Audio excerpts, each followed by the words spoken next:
சில இடத்துல பார்க்கும்போது டயட் மட்டும் வச்சு weight loss possible. 2 kilos a month, no problem. Carbohydrate சீக்கிரம் டைஜஸ்ட் ஆகிடும், உங்களுக்கு பசி திருப்பி வந்துடும். வேற நிறைய வெஜிடபிள் இந்த ப்ரோட்டீன் சாப்பிட்டிங்கன்னா உங்களுக்கு திருப்பி பசி வராது. ஈவினிங் 4 to 5 o'clock அந்த கிரேவிங்ஸை கண்ட்ரோல் பண்ணுறது தான் ரொம்ப கஷ்டமாக இருக்கும். ஏன் அந்த டைமில் வர கிரேவிங்ஸை மட்டும் கண்ட்ரோலே பண்ண முடிய மாட்டேது அப்படின்ட்டு.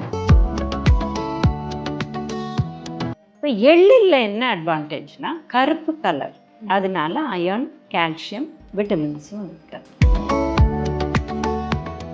இப்போ நீங்கள் சொன்ன சீட்ஸில் இன்னொரு சீட் அந்த ஃப்ளாக்ஸ் சீடில் குட் ஃபேட் இருக்குது, ஃபைபர் நிறையா இருக்குது compared to other seeds.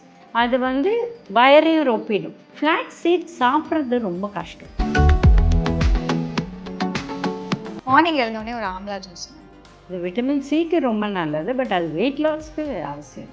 Lime and honey நல்லா ஒரு வார்ம் வாட்டரில் கொஞ்சம் அந்த லெமனை ஸ்க்வீஸ் பண்ணிவிட்டு கொஞ்சம் ஹனி போட்டால் அப்படியே ரொம்ப சாட்டிஸ்ஃபைங்காக ஓகேப்பா என்னோட பெல்லி ஃபேட் எல்லாமே போயிடும் அப்படிங்கிற ஒரு விஷயம்.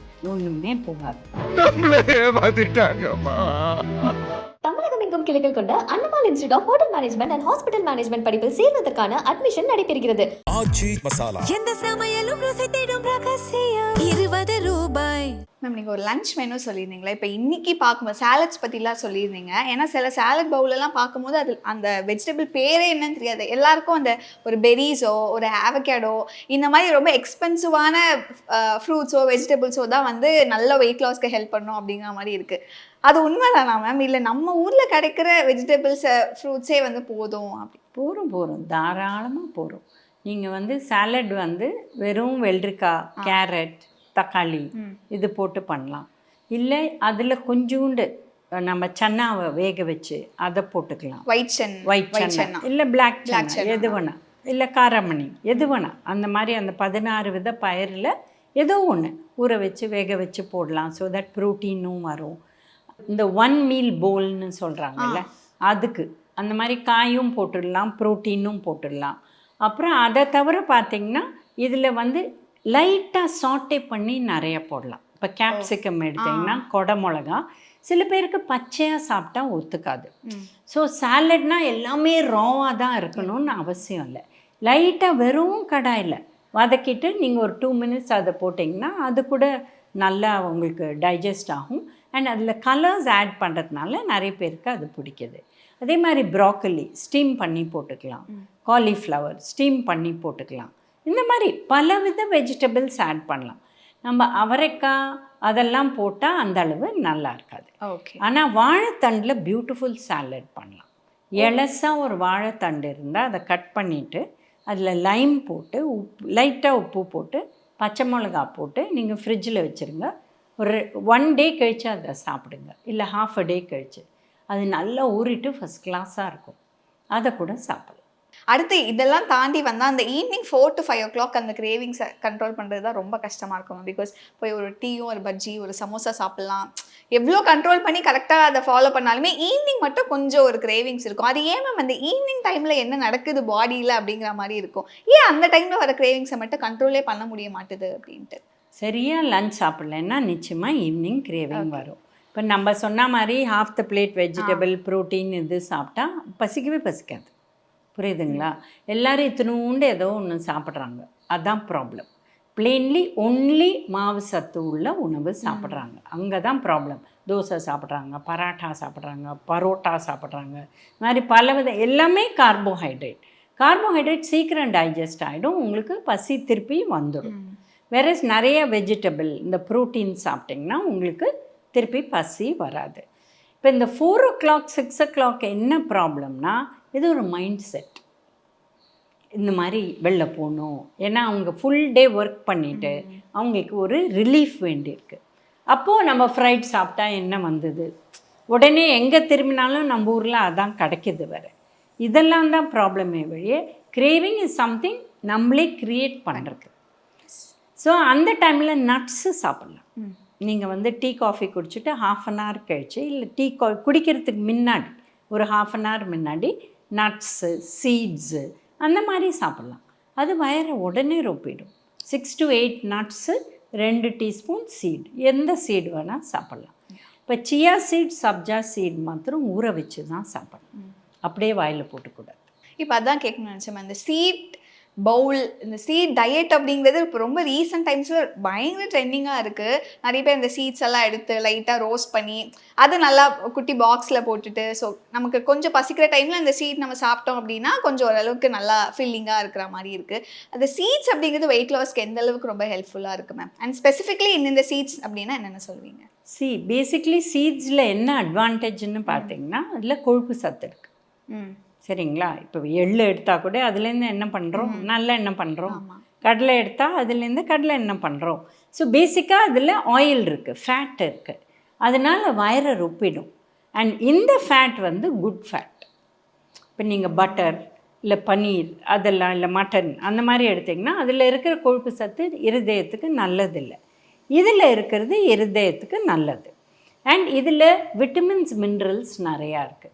ஸோ இந்த வாட்டர்மெலன் சீட், சன்ஃப்ளவர் சீட், இந்த மாதிரி இது ஒரு டீஸ்பூன் ஏதாவது ஒன்று எடுத்துக்கலாம். இப்போ எள்ளில் என்ன அட்வான்டேஜ்னால் கருப்பு கலர், அதனால அயர்ன், கால்சியம், விட்டமின்ஸும் இருக்குது அதில். அதனால் எள்ளு வந்து எக்ஸலண்ட் சீடு. இப்போ சியா சீட்ஸ், சப்ஜா சீட்ஸில் என்ன அட்வான்டேஜ்னால் ஒரு டீஸ்பூன் போட்டு ஊற வச்சிங்கன்னா அது 1.5 to 2 டீஸ்பூன் உப்பி ஆகிடும். So you feel the quantity நிறைய ஆயிடுச்சு. பட் ஆக்சுவல் கேலரி 1 டீஸ்பூன் தான். ஓகே. ஸோ வயரை ரொப்பிடும். அண்ட் அது உப்புறதுனால அந்த இருக்கிற அந்த இது உங்களுக்கு நல்லாவே ஸ்டமக் வந்து அந்த பசி அடங்கிடும். அதுதான் இந்த 2 சீடோட பெரிய அட்வான்டேஜ். பட் மினிமம் 1/2 hour ஊற வைக்கணும். ஓகே. ஜாஸ்தி ஊற வச்சுக்கலாம், பட் மினிமம் 1/2 hour. இப்போ இந்த சீட்ஸ் எல்லாம் எப்படி மேம் அதை கன்சியூம் பண்ணணும்? ஏன்னா சில பேருக்கு அதை ரோஸ்ட் பண்ணி ட்ரையாக சாப்பிட பிடிக்காது. சில பேர் அவங்க சாலட்ஸ்லேயோ அவங்க ட்ரிங்க்ஸ்லேயோ வந்து ஆட் பண்ணிப்பாங்க. எது best way to consume seeds ma'am? உங்களுக்கு என்ன பிடிக்குமோ அப்படி சாப்பிடுங்க.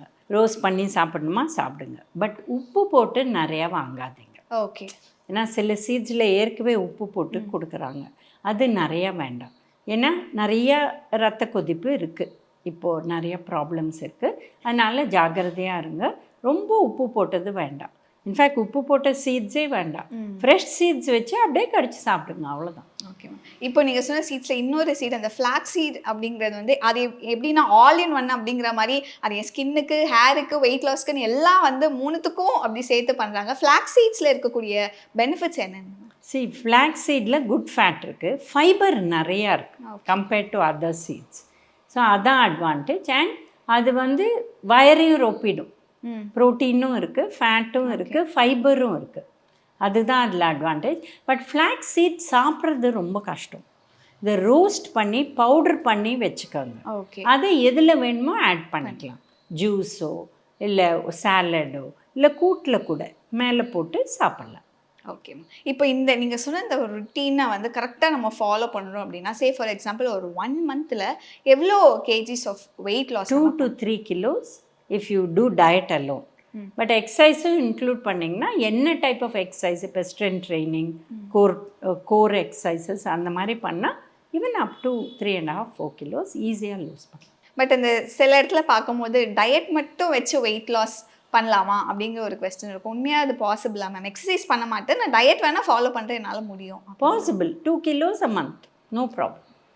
என்ன எக்ஸ்டென்சிவான டயட் பண்ணாலுமே எக்ஸசைஸ் பண்ணாதான் அதோட ரிசல்ட்ஸ் வந்து பெட்டராக இருக்கும். ஏன்னா உங்கள் மெட்டபாலிக் ரேட் ஏறும், அதில் வெயிட் லாஸ் ஹெல்ப் ஆகும். நெக்ஸ்ட் விஷயம், வெயிட் லாஸ் பற்றி பேசும்போது சிலதெல்லாம் வந்து ரிலீஜியஸாக ஃபாலோ பண்ணுவோம். அந்த ரெசிபீஸை, சில ட்ரிங்க்ஸ் எல்லாம் ரிலீஜியஸாக ஃபாலோ பண்ணுவோம். அதெல்லாம் நான் 1 by 1 சொல்கிறேன். டு வாட் எக்ஸ்டென்ட் அதெல்லாம் ஒர்க் ஆகும் என்னன்னு சொல்லுங்கள். மார்னிங் எழுந்தோடனே ஒரு ஆம்லா ஜூஸ் மேம். இது விட்டமின் சிக்கு ரொம்ப நல்லது, பட் அது வெயிட் லாஸ்க்கு அவசியம் இல்லை. பட் என்னோட ஸ்கின் அண்ட் ஹேருக்கு அது it's very good for health it self. Skin, hair, because vitamin C இப்போ ஒரு ஆப்பிளில் இருக்கிறத விட 9 மடங்கு இருக்குது அதில். Anti diabetic agent. பட் இதை எப்படி சாப்பிட்றீங்க அது ரொம்ப முக்கியம். நீங்கள் ராவாக கடித்து சாப்பிட்றீங்கன்னா எல்லாராலையும் முடியாது, தொண்டை கட்டும். இந்த ஜூஸ் போட்டு ராவாக சாப்பிட்டா கூட சில பேருக்கு தொண்டை கட்டும். ஸோ டிபெண்ட்ஸ், அவங்களுக்கு எப்படி ஒத்துக்குதோ. அப்படி ஒத்துக்காதவங்களுக்கு நீங்கள் வந்து அதை பாயில் பண்ணி வித் சால்ட் அண்ட் டர்மரிக், கொஞ்சமாக சால்ட்டு இதை ஃப்ரிட்ஜில் வச்சுக்கோங்க. நீங்கள் இப்படி ப்ரெஸ் பண்ணால் 6 to 8 pieces வரும். நீங்கள் ஃபுல் ஆம்லாவும் சாப்பிட்லாம், இல்லை 2 பீஸ் சாப்பிட்டா கூட போதும். ஒரு ஆம்லா டெய்லி எடுத்துக்கிட்டாலே not a problem. Okay. Next விஷயம் வந்து லைம் அண்ட் ஹனி, நல்ல ஒரு வார்ம் வாட்டரில் கொஞ்சம் அந்த லெமனை ஸ்க்வீஸ் பண்ணிவிட்டு கொஞ்சம் ஹனி போட்டால் அப்படியே ரொம்ப சாட்டிஸ்ஃபைங்காக ஓகேப்பா என்னோட பெல்லி ஃபேட்டுன்னு வந்து எல்லாமே போயிடும் அப்படிங்கிற ஒரு விஷயம் இருக்குது. ஒன்றுமே போகாது. ஓ ஓகே, ஃபர்ஸ்ட் இது வந்து ஆயுர்வேதாக்கு டேக் பண்ணிட்டாங்க. ஆயுர்வேதா யார் கேட்டாங்கன்னா இது நாங்கள் சொல்லியிருக்கவே முடியாது. ஏன்னா எங்களோட புக்ஸில் சுஷ்ருத சம்ஹிதான்னு அவங்களோட மெயின் புக், அதில் போட்டிருக்கு ஹனியை சூடாக இருக்கிற எதுலேயுமே போடக்கூடாது, போட்டால் இட்ஸ் ஈக்குவல் டு டிசீஸ் அப்படின்னு போட்டிருக்கு. ஸோ சூடான தண்ணியில் லைம், அடுத்தது லைம் வந்து விட்டமின் சி, இந்த சூட்டில் போட்டால் விட்டமின் சி குறைஞ்சிடும். ஸோ யார் இதை இன்வென்ட் பண்ணாங்க, இது எதுக்கு நல்லது எனக்கு தெரியாது. பட் என்னை பொறுத்தவரையிலும் நிறைய பேர் இதை ஃபாலோ பண்ணுறாங்க. பட் என்ன பெனிஃபிட் வருது really I don't know. But இது மூணையும் தனித்தனியாக எடுக்கும் போது மேம் டெய்லி ஒரு ஒரு ஸ்பூன் ஆஃப் ஹனி அது okay. Honey is very good for health if it's a good honey. இதே ப்ராசஸ்ட் ஹனி நிறையா சுகர் தான் இருக்குன்னா பிரயோஜனம் கிடையாது. அது ஒன்று.